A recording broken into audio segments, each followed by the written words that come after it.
On today's episode of the CLS Experience, we have a very special treat. She's a dynamic, world-class keynote speaker, best-selling author, model, fierce competitor, multi-time Paralympic medal winner, beacon of hope, faith, and transformation after losing the bottom half of her legs, her kidneys, her spleen, and the hearing in her left ear at the age of 19, and then plowing through adversity, refusing to be a victim, and rising up as a beautiful, bright light in this world. She's the queen of vulnerability, and she uses her story as a powerful example of grit, heart, and perspective. She overcame a 2% chance of survival, and she's putting a massive dent in the universe. She is the most decorated Paralympic snowboarder in US history, and Oprah named her one of the 100 most influential thought leaders in the world. No big deal. She's just a juggernaut in all facets of life and a terrific human being. Please welcome the graceful, gritty, kind, grateful, and abundant Amy Purdy. How you doing, Amy? I'm great. Thank you. Thank you for having me. My pleasure. It's funny because we could have spoke probably for an hour before we hit record. I know we've been trying to get this going for a while, but I'm excited. I'm a fan. The audience just hit a little bit over 1 million downloads, and I know they've been asking for you for a while. So we're going to get nuts there. We're going to have a lot of fun. Awesome. I love it. Yeah. The audience loves to get a bit of a background, but guys, in case you're living under a rock, if you're not familiar with Amy's story, I suggest you go check out her Instagram, her book, her website, all that stuff. I think what's most valuable today is we just have an awesome conversation. But before we start, we're going to get a little weird. You ready for me? I'm ready. Amy, what is your superpower? Oh my gosh, my superpower. I love that. You know what? I think my superpower, like you said, is I have two of them actually, but I think my superpower is vulnerability, which is very hard at times, right? Like there's nothing more uncomfortable than being totally exposing yourself and being raw and being open. And there's this fine line at times where you just don't know if you should be sharing what you're sharing. But yet when you do, you realize how many other people share that feeling as well, or that experience as well. So I think one of my superpowers is being comfortable, being vulnerable. And another one is, and this is all of ours, honestly, which is the things that make us different. Those things are our superpower. Like, if you think about it, the things that make you different they're like magnets. It's like, that's what everybody focuses on, right? I look different. I've got 2 prosthetic legs. I wear dresses and skirts and walk around. You see my metal legs. People are going to look at that. And that can be very uncomfortable as well. But if you use that thing that makes you different, not just to your advantage, but maybe to make an impact or to educate, then you are actually using it as your superpower. So I think it's vulnerability, and also recognizing that the things that make you different are your superpower. Bang! I knew there was going to be a lot of alignment here today. But this is awesome. We're off to a great start. It's so true. I agree with both those. And it's so funny because I used to think that there was weakness in vulnerability, right? And shame on me as I continue to grow and evolve. And I really reinvented myself in this world. And now I realize that vulnerability is a superpower. It's actually kind of sexy. Like when somebody has the courage to really be transparent and share like some of the stuff that they have going on, I actually think it's attractive, if I'm being honest. It's so sexy. I mean, when you think about just like even your partner, when your partner can feel really comfortable opening up about what they're going through, you respect them that much more than when they're acting like nothing's going on and you're like trying to get through this wall. So I feel like when we're vulnerable, that's how we connect. I mean, really, that is how humans connect. We connect through emotion. The only way that you're going to connect to another human is you allow yourself to open up emotionally and raw. You have to be in that spot of this is who I am with no ego to connect with another person and who they are. So yeah. The more we all show up vulnerable, the more we connect. So true. And I learned this myself maybe about 6 months ago. I was training for the Chicago Marathon, and I was at a speaking engagement and I got injured, and make a long story short, it ended up getting misdiagnosed and they actually found a tumor in my foot. And I got surgery, came back benign, thank God, and all that. And I was still able to run New York City Marathon. But Yeah, it was quite the experience. And I know now that life happens for us, not to us. But immediately when it happened, I went on social media and I was talking to the community and to the audience and so forth. And I was uncharacteristically vulnerable about the situation, just expressing like, I don't know what's going on exactly, but this is what the doctor said. And from that moment on, there was just a little bit of a shift with the connection between myself and the audience. And it just goes to show you, like, nobody really loves a character that's like flawless. Like, that's just not relatable. We like to see someone go through trials and tribulations and get to the other side. That's what's relatable. Exactly, because that's what everybody goes through. Like, not everybody wins. Not everybody's going to be the, standing on the mountaintop as like the biggest winner of all. But what we all do is we fail. What we all do is we make mistakes. What we all do is have challenges. I mean, that's what makes us human. So the more human we are with each other, I think the more we can connect to each other, and the more we can help heal each other and really, really impact each other. You have to be open. We have to take that like ego and wall out of thinking, like literal filters, right? We talk about Instagram filters and how it's not healthy to have these filters on our faces constantly because nobody looks that perfect. But we all kind of walk around with filters, and those filters are like, this is how I want the world to see me. I want the world to see me as this, not that. Meanwhile, we could be at home in our pajamas, hair's not done, like the majority of the time, like this is who we are. Yet when we step out into the world, we're like, this is what we want the world to see us as. So the more we can kind of remove those filters, at least at times, and show who we really are, that's when people get inspired. And you're so right. Like when I started showing up more vulnerable and sharing my situation as it really was, I went through a major injury as well. And that's when I really thought, okay, I could act like nothing's going on and show up when everything's great again, and then talk about it later. Or I can show up just as I am right now, what I'm going through right now, the struggles and challenges I'm going through right now. And when I did that, it completely shifted my connection with my audience. And the amount of people who showed up like that with me made me realize just how many of us feel the same and are going through the same, even though different circumstances. And that's how we can really connect with each other. Yeah, this is awesome. We're vibrating on the same frequency, 100%. I agree with all of this. I wanted to ask you this one because I always get a kick out of interviewing the all-time greats. Everybody has a different answer. For you, Amy, what are some non-negotiables? I need some more non-negotiables. I'm telling you, I'm like, you would think, okay, I had some when, so things have changed a little bit. I'm actually trying to find my footing in this, in this new world. And in a way, I'm kind of stepping into a new life as well, because I've been an athlete for, quite a few years. I cannot say I was not raised an athlete. I wasn't an athlete when I was young, but my entire adult life, I have been a top athlete. So I definitely had non-negotiables at that time, which at that time was like every single day I worked out. I mean, every single day I woke up, I started my day working out. I have an injury now that I'm working through. So I work out the best I can, but I'm not doing it at the level that I was. But I can definitely say, like with all that being said, going in that big circle, I mean, a non-negotiable for me is definitely working out every day.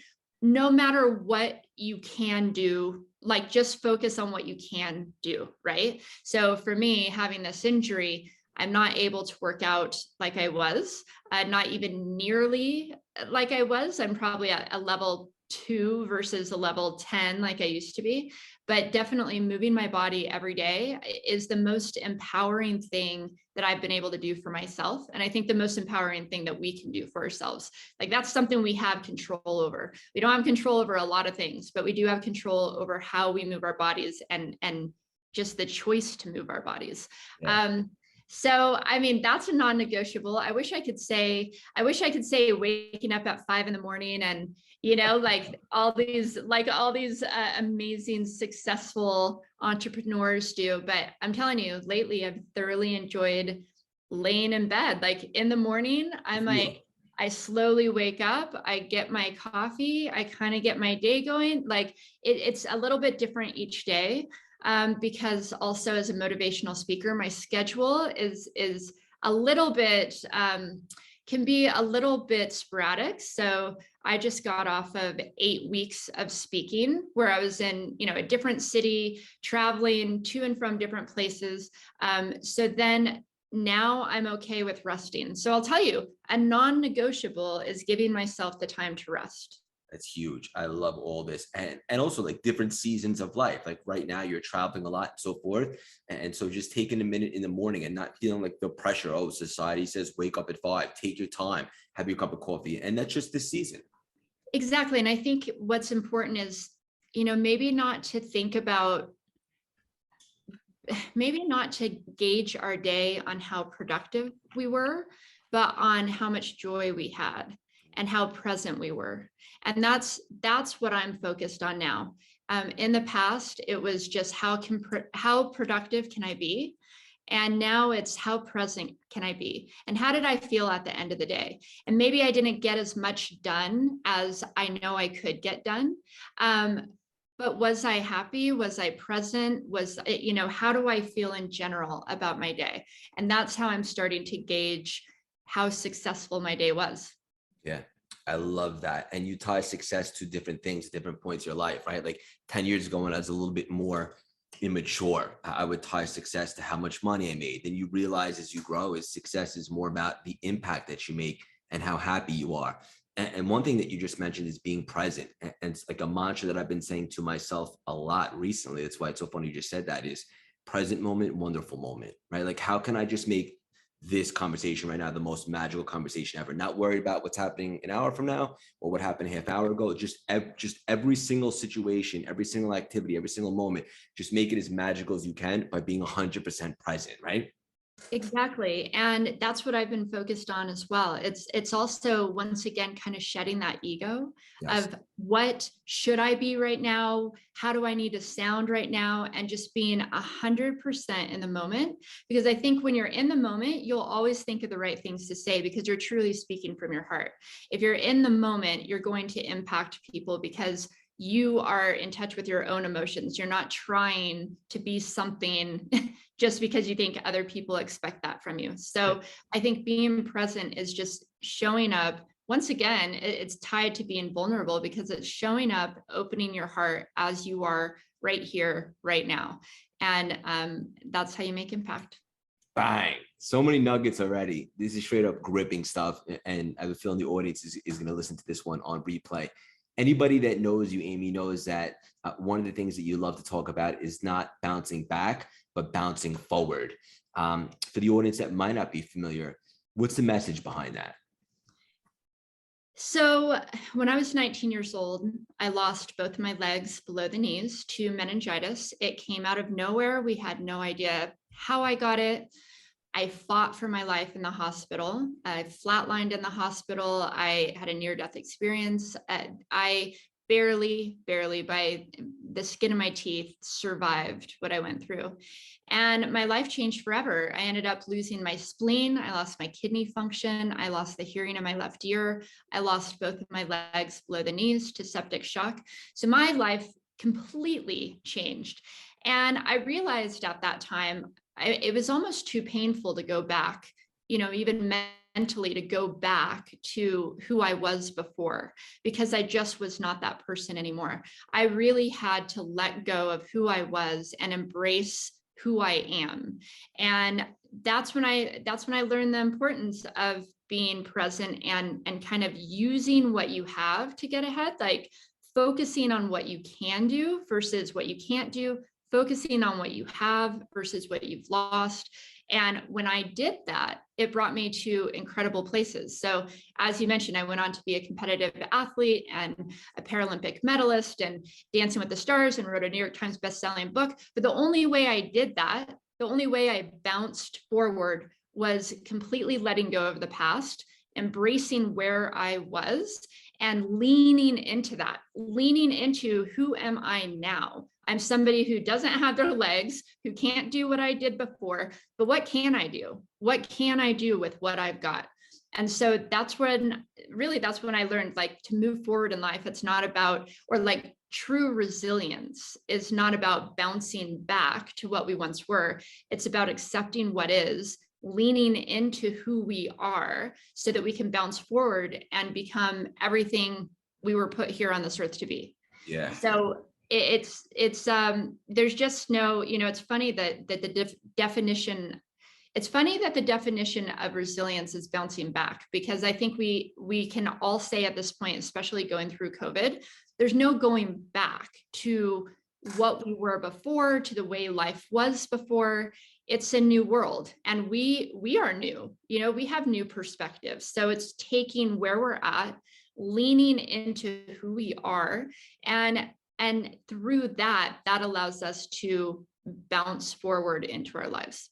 Yeah, beautifully articulated. And a word that you said there is acceptance, right? How big is that? Like, for anybody that goes through trauma or really anything, I feel as though, and it sounds like you agree, a lot of time, energy is spent thinking about like what could have been or what could I have done differently, when really that's just a waste of time. What's most significant is what can you do now and move forward.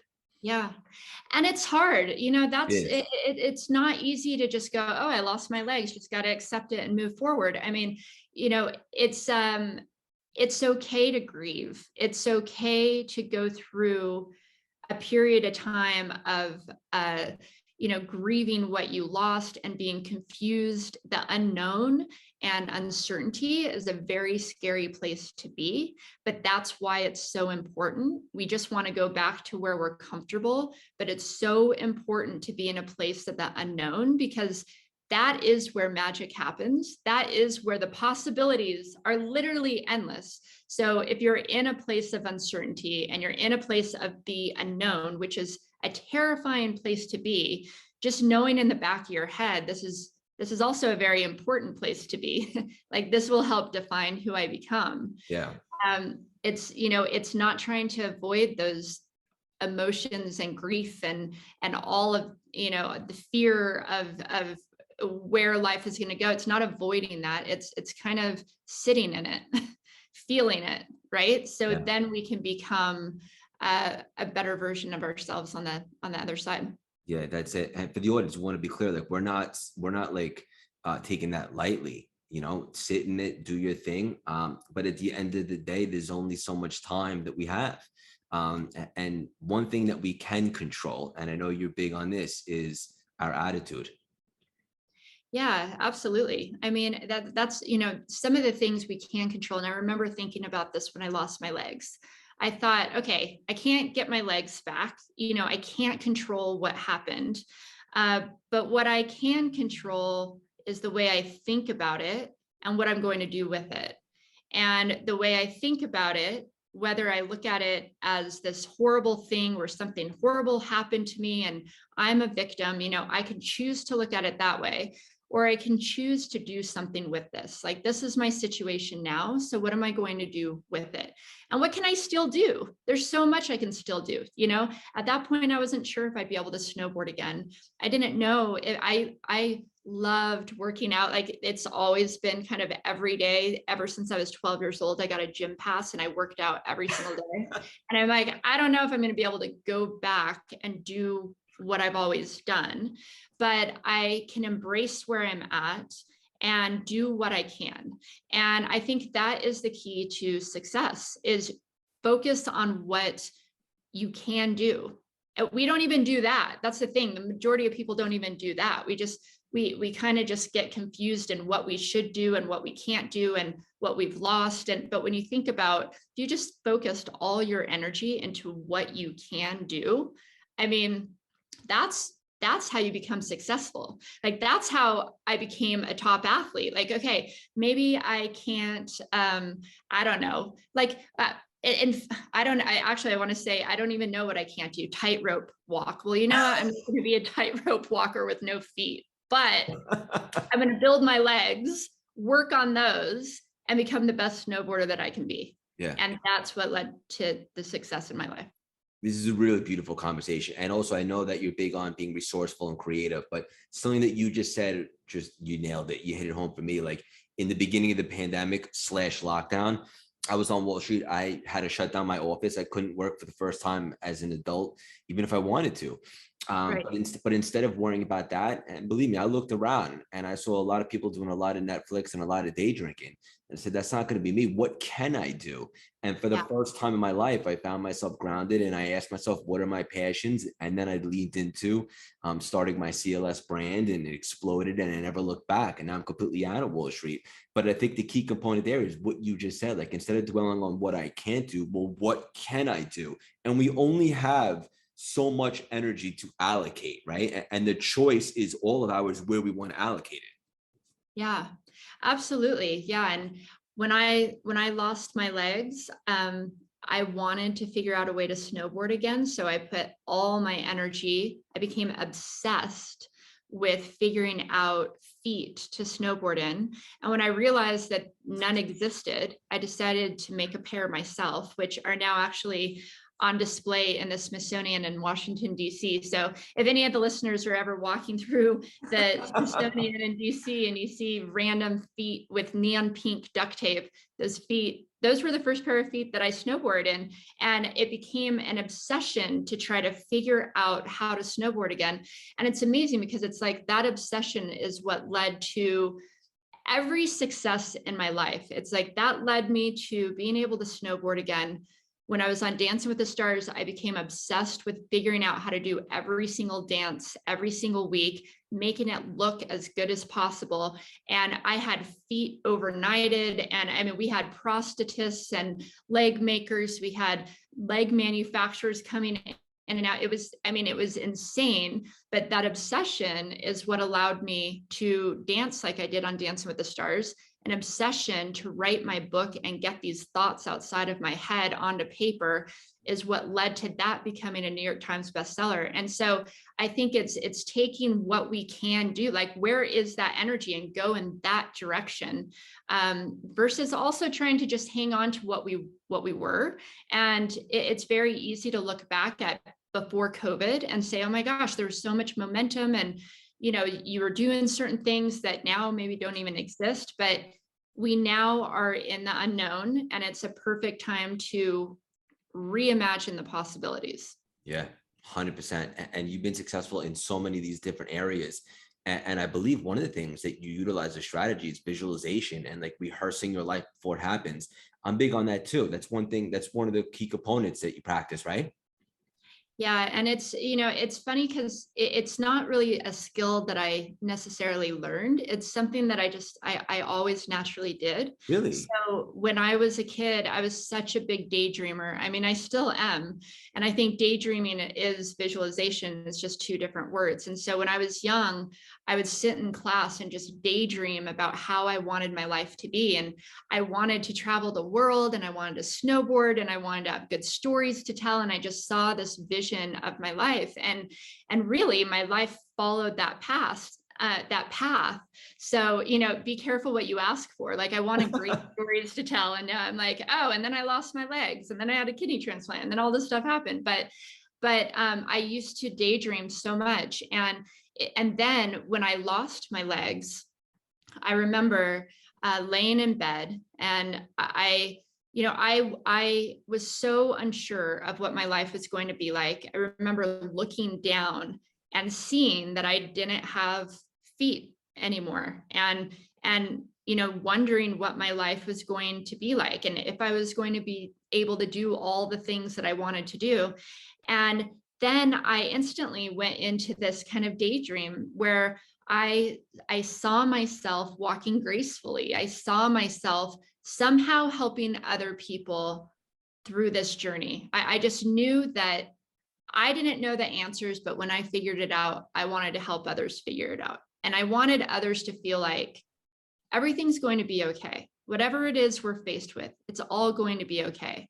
And I knew that before I even knew I was okay. I just had a feeling in my heart that when I figured this out, I wanted to help others do the same.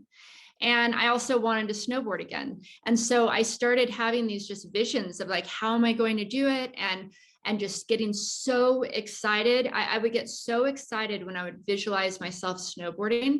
And I would just be looking out the window from my hospital bed, and I would see myself snowboarding, and I'd feel my heart racing in my chest, and I'd feel my muscles twitching, and I'd get so excited. I'd get completely lost in this vision. And I didn't know how I was going to do it, but I knew I would do it again. And just because I felt it, if you can see it and you can believe it, but you can feel it inside, then you can achieve it. And I knew it at that time. I didn't know how, I just knew I would do it. And so that was the first time that I really realized the power of visualization and daydreaming, is being able to see yourself doing something, but when you actually feel it inside, you get excited. That's when it becomes real. That's when it becomes possible. Oof, this is riveting stuff. And I'm big now. I used to not be on the law of attraction, the law of attention, stuff like that. If it was beyond my senses, I used to be skeptical, I'll be honest. But after that whole tumor situation, I just really dove in, and I can't talk about this stuff enough. And one of the emotions that I think is most powerful is because people think like you manifest what you want, but it's not really true. It's you manifest what you are, right? And how are you vibrating? And you mentioned feeling. Like, it's one thing to think something, but to feel what it would feel like to be in that situation, that's a really powerful emotion. And based upon my experience, and I'd love to hear if you agree, that's really what ties in the law of attraction. Oh, absolutely. I mean, that's where I feel like visualization and manifestation and law of attraction, I mean, they're all tied together. Yes. Because when you can see yourself doing something and you get excited, we all know that feeling. Like, you may not even be that great of a visualizer, but you know the feeling of seeing yourself doing something and getting really excited about that. I feel like that is your soul talking. And that is also your energy lifting, like literally vibrating at another level. When you are in a space of creativity and excitement, like what can be created from that is incredible. And then you're putting that energy into the world. The way you talk to somebody, the way you approach things, the way you show up, like you show up differently when you're vibrating at this like creative, excited level. And that changes everything around you. So I feel like that's law of attraction. I used to look at it like it was magic. But if you look at it more in a scientific way, and the fact that we are made of energy and our energy vibrates at these different levels. And so if you're angry and you're upset and you're down and you're depressed and you're playing a victim, like you're vibrating at a certain level. And then that's what's just going to keep coming your way. But if you're excited and creative and willing to take risks and try new things, and you act completely different, then people respond to you completely different, then your entire reality changes. I have the biggest smile on my face, in case the audience couldn't see, because I love this stuff. I've interviewed some of the world's greats, but you and I, we're on the same frequency. And also, like, the way you described it, I also used to think it was like magical. And that's why I was a little skeptical. But if you do break it down to a science, just the fact that like we're all energy, everything is energy, every thought that we have has an energy. So if you're thinking negative thoughts, you're putting that frequency out to the universe. But on the flip side, if you're vibrating on a high frequency and you're in that space of creation and abundance and so on, even like me and you, like right now, like we're very high energy, like we're excited, we're passionate, we're into this conversation and so forth. And that's what makes the conversation so much fun. And for the audience listening, then they start vibrating on this level too. Like, I'm so fired up, or I'm so excited, or then all of a sudden they're affecting the people that are around them. And so it's powerful. It's powerful that like one person and how you step into the world really can change the world. And I don't think we believe that enough. I think a lot of us, our ego gets in the way, and we just feel like we're not enough and we're not doing enough, and who would listen to us, and or do I have enough to say? I mean, I know even here I'm a motivational speaker. I've made my career out of motivational speaking, and yet I still question myself too, like at times, like who's going to listen. I started a podcast as well, called Bouncing Forward, during COVID as well. And at first I was so nervous. I thought, who's going to listen? And And what if nobody listens? But we got to let go of all of that and just show up as your best self. And that energy spreads. And that is all that matters. 100%. And like the imposter syndrome that you're describing, I had it as well, just for a moment, but like, that's just a limiting belief. Like we weren't born with that. We've created it over time. And as soon as we're aware of that, we could change our thoughts and create new empowering beliefs. Yeah. And, so many people talk about how do you get rid of imposter syndrome? You don't. I mean, you just don't. Like if you're human, you've got it. Every time we step out of our comfort zone into something new, you're not going to be confident. And I think that's the thing that we get confused on too. We want to be confident before we ever try something because we want to know we're going to be good at it. We want to know we're not going to fail. So people oftentimes wait until they're confident to begin. But the confidence comes when you begin.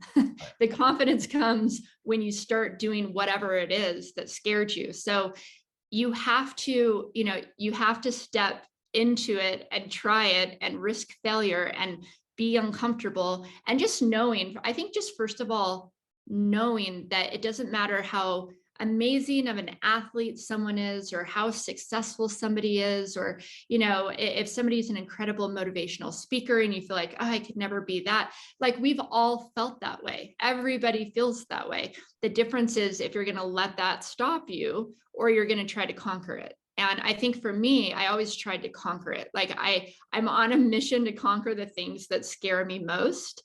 And that's also what's led me to doing some crazy things that I said yes to, but I'm grateful that I did. Yeah, and extraordinary things. And talk about a paradigm shift, right? It's so true. Like so many people never begin because they're scared of what might happen because they don't have the confidence to start.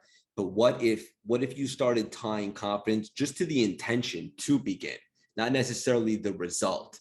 Right. And I know I did that as well. Like my first couple speaking engagements or starting the podcast or going from not really being a runner to running marathons. Like, how can you possibly be so confident if you've never done it? You can't be afraid to be a beginner. But once you begin to get experience, then you can tie that to the confidence. It makes Right. sense. Yeah.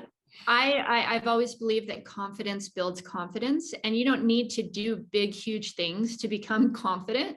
It's doing the little stuff. It's like the little daily habits that you do, or, one little tiny thing that you're going to conquer. And then you do that and you go, oh, that feels good. Oh, I am capable. I can do a little bit more. I can do a little bit more. So it's just confidence builds confidence. It's all baby steps. Eventually, hopefully, whatever it is in the direction you're going, you can say, oh, I'm actually an expert at this. I'm actually very confident to stand on stage and speak. This is what I've done for years.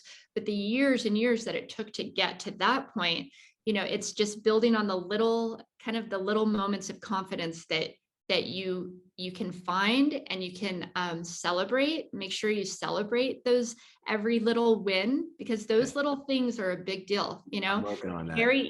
It's very easy with the world we live in to also just want to sit inside and not try anything new. And I think that when you can do something little every single day that makes you feel good, confidence builds on confidence, and then eventually you get to where you want to be. This is awesome. Two things. Number one, it's one thing that I've started to do recently, and I've heard you talk about this too, because I'm a fan, is something along the lines of marry the process, divorce the outcome. Like stick with the process and kind of release the expectation and result. I think that takes a lot of pressure off for certain people. And then also you talk about celebrating small wins. It's something I'm definitely working on, but I've definitely improved. How important is it to celebrate even the little milestones, not necessarily all the home runs?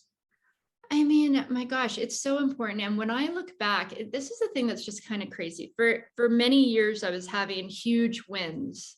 I did Paralympic Games and became kind of one of the most promoted Olympians at that time. I was on billboards and cereal boxes and TV commercials. I was all over the place.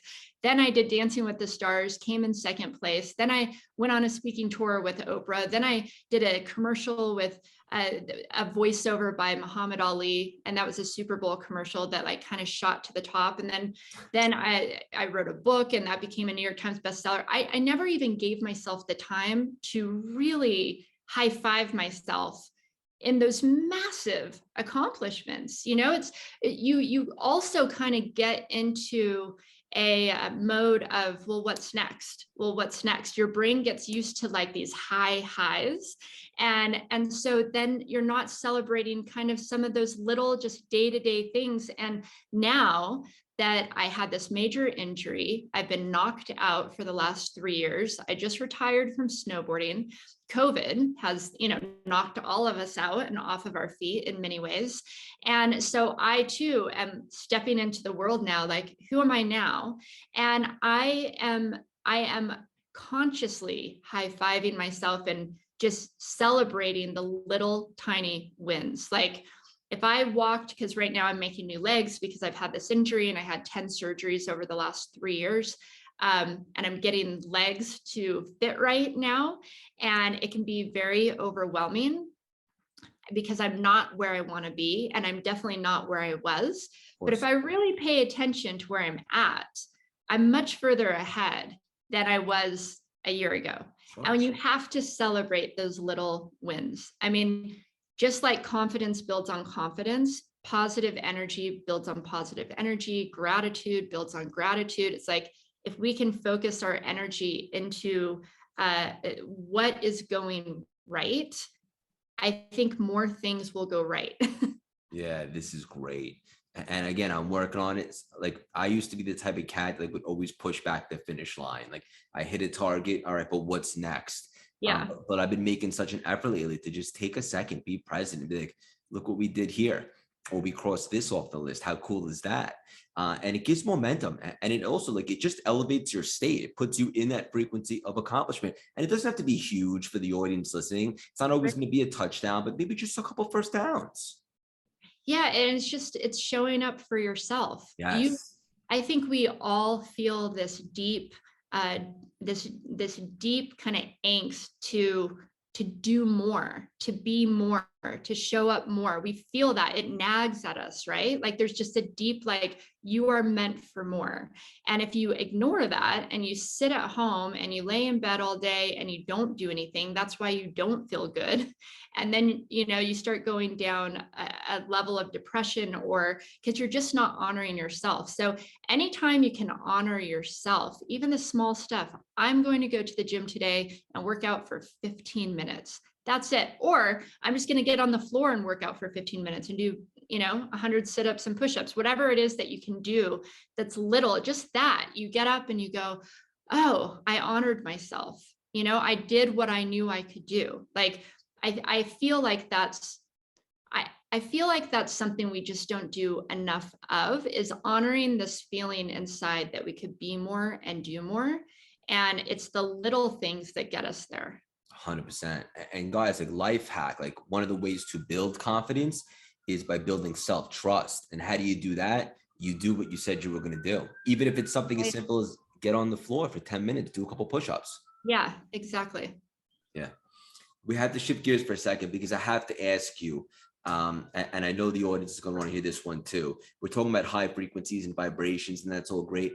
What about the energy suckers? What about the people that have the ability, whether we want to admit or not, to lower our state? How do you handle those situations, Amy? I think you have to be really selective of who you're surrounding yourself with. And that is, I'll tell you, number one, the biggest thing we can do is really pay attention to our social media, not just habits, but who's influencing us. I mean, when you're scrolling on social, which we all do every day at some point, you're just getting information. So making sure that you're being influenced by the people that make you feel good. Even when there's people who are saying good things, like, I've actually gone through and deleted a lot of people who I follow on social media. And some of those people are good people. Some of those people are actually thought leaders. But for whatever reason, it didn't make me feel good, because maybe it made me feel like I'm not doing enough. Maybe it made me feel like, okay, there's more I could be doing. And for whatever reason, if it doesn't make you feel good and it doesn't make you vibrate on a high level, then delete it out of your world, so that you're surrounding yourself with those who do make you feel good. who do build you up, who do remind you of who you are and your truth. Like that is just so important. And so, yeah, I mean, I think that's the control we have. We can't control if somebody's going to come up to us off the street and say something negative to us, right? Or say something that upsets us.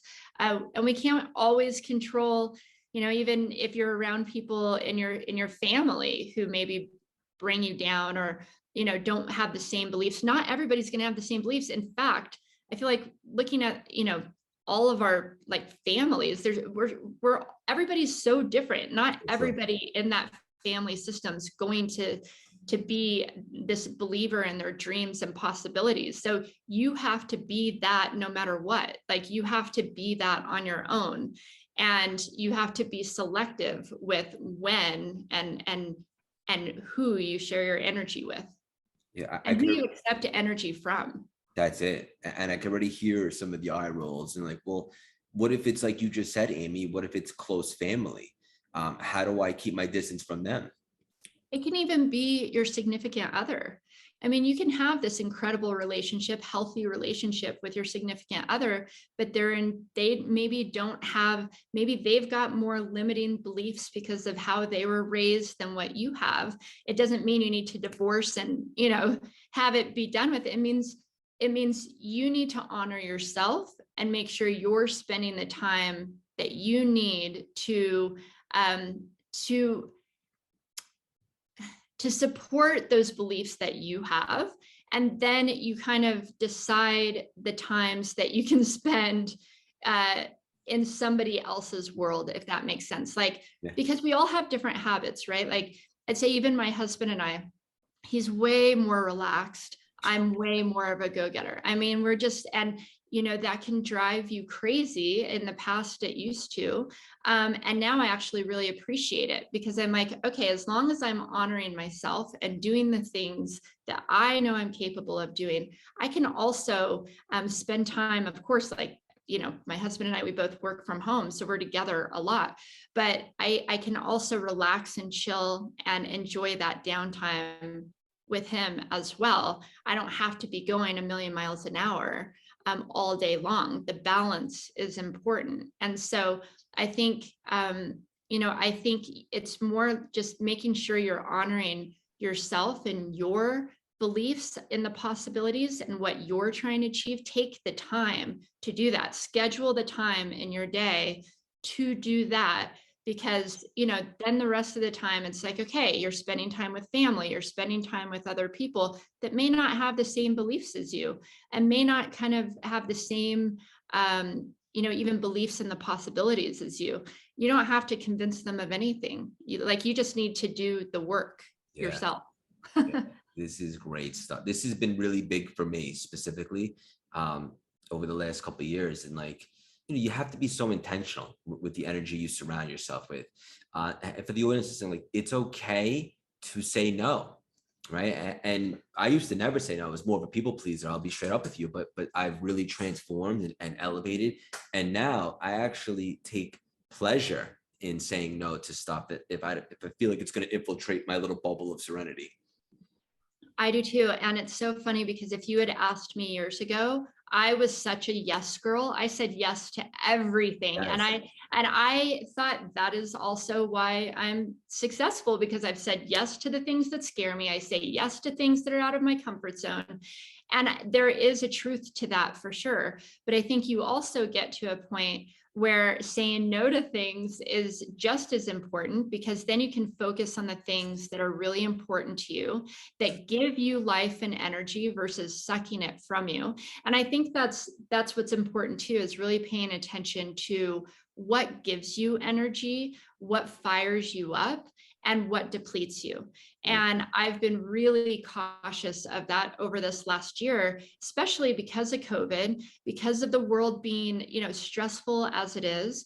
The injury that I've gone through, I've had 10 surgeries. I had 2 new leg amputations on my left leg over the last 3 years. I'm just learning to walk again. All of that takes so much energy that I've got very little for much else. So I'm going to be very selective with what I choose to do and who I choose to be around. And that's okay. And I think that's honoring yourself as well. And you know, you want to be around the people and the things that fire you up and get you excited about life. And if you're feeling like anything's depleting you, you know, pay attention to that. That's obviously telling you something. Yes. And because by leaning into that, what Amy's been saying this whole conversation is honoring yourself. And on the flip side, if you continue to be around people like that lower your state, then you're not honoring yourself. It's pretty simple. Not easy, but simple. And then you're like, why don't I feel good? And why am I, oh, and I'm not doing the things, you know, you have to draw the line. You have to make boundaries. You really do. You know, I have friends who could day drink every day. Like there's always fun things to do, right? Like we live in a city, there's places to go, there's fun things to do. It's like, I love doing things like that at times. But if I did that too often, I start to feel horrible about myself, right? I'm like, oh my gosh, I could be doing so much more with my time than just this. So I'm like, one day a week, I can, you know, go out with friends. But the rest of the time, I'm focused on taking care of myself. You know, the weekends are self-care. That's when I try not to get on social media. I try to just focus on reading a book and writing and kind of getting into better habits for the week. And then the week is being productive. And so for me, I know my boundaries. And when I step out of those is when I start to get a little bit I start to not feel good about myself. And then I start going down that path. So just really important to know your boundaries with what you're going to do, where you're going to spend your energy, who you're going to spend it with, and how often. Yeah, I knew there was going to be alignment today, but this is off the charts. My favorite part about this conversation is it's just the beginning of the friendship. We'll land the plane with this. I always like to take one question from the audience. People were very excited from the community when they knew you were coming on, and they had this question for you. How do you remain positive when the walls are caving in? Okay, so really, I think it comes down to perspective and believing, just having a core belief that there's meaning in adversity. Because there's times when none of it makes sense. And there's times when you don't have the answers and you're lost and you're fearful and you know, maybe you can't think of any positive thing that's going to come out of this. But when you have the core belief that there's meaning in adversity, it gives you something. It gives you something that, okay, keep going, because hopefully, eventually this will all make sense. And usually, if it doesn't all make sense, when you look back, you can start to make sense of it. You just got to get through it. Yes. So it's having that belief that there is meaning in adversity. I mean, for me, so 3 years ago, I severely injured my left leg. I injured my popliteal artery, and it shut down my entire femoral artery of my left leg. So I actually, at this point, don't have any native arteries in my left leg.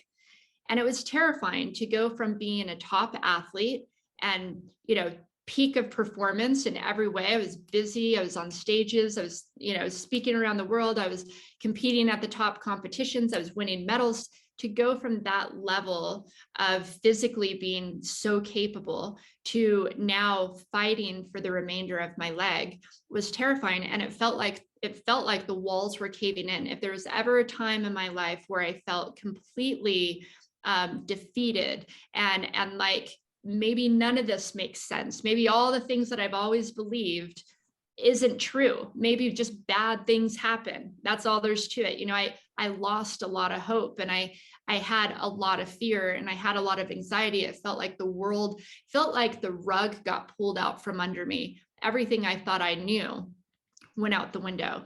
But I always had this little belief in the back of my mind or in my heart that, you know, even in my worst days 20 years ago when I lost my legs and my kidneys, it all worked out, and it all led me somewhere, and it allowed me to help other people. There's something there. And so that that became the one thing that I held on to through some of my darkest moments over the last couple of years, was that I don't know what it is now. Like, it doesn't make sense today, but a belief that it will, and a belief that I'll do something with this.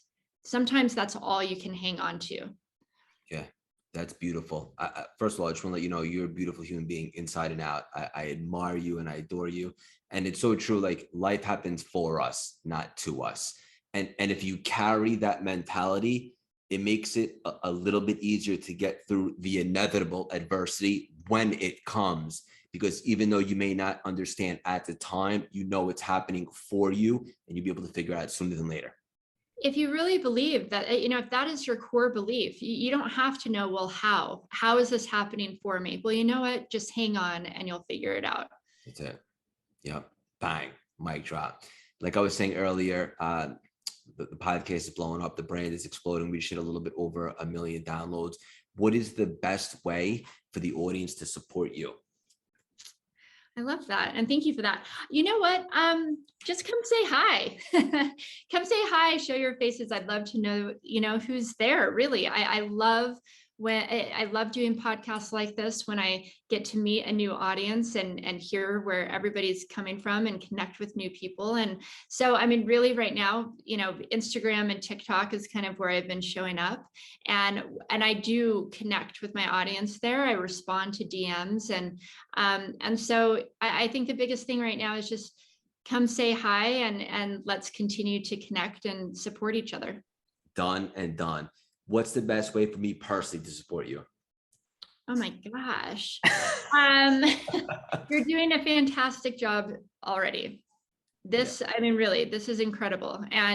But I'll keep you in mind if I have some grand ideas. Good. I love it. I don't know what type of guests you have on your show, but if you're up to it, I'd love to be on it. And for the audience listening, go check out her show and really all the stuff that she has going on. She's amazing. Amy, I want you to know you're the definition of grit, gratitude, and heart. From taking your life experience to spreading positivity, light, and deep truths. You're a true gladiator, visionary, role model, and beacon of hope for anybody coming up today with big goals and aspirations. I could personally guarantee that your best is yet to come. Keep on spreading your wings and leaving your mark on this world. So much love and respect for you. Thank you so much for stopping by and dropping these priceless nuggets today. I love it. Thank you so much for having me. It was too much fun. That was awesome. Yeah, I love that. Yeah. I love your style of interviewing. It's great. I love to just flow. It's amazing to not have like a set, like we're trying to pull it back to a certain direction. It's really nice to just let it flow. I'm so happy to hear that. Thank you. Yeah. And most people are probably familiar with you. They can go check it out and so forth. I'm sure you've told the journey 1 million times. I think what's most valuable, straight up, it's just a great conversation. Yeah. Yeah. Let's build a friendship. I love it. Yeah. Wait. And so you're in Chicago? So I'm in Manhattan in New York. Oh, you are? Okay. You can't tell by the accent? I know. Well, I know. I was like, wait, I'm confused. I thought I heard you say Chicago, but you said you did, but I think you said it for a different reason. Yeah. I would love that.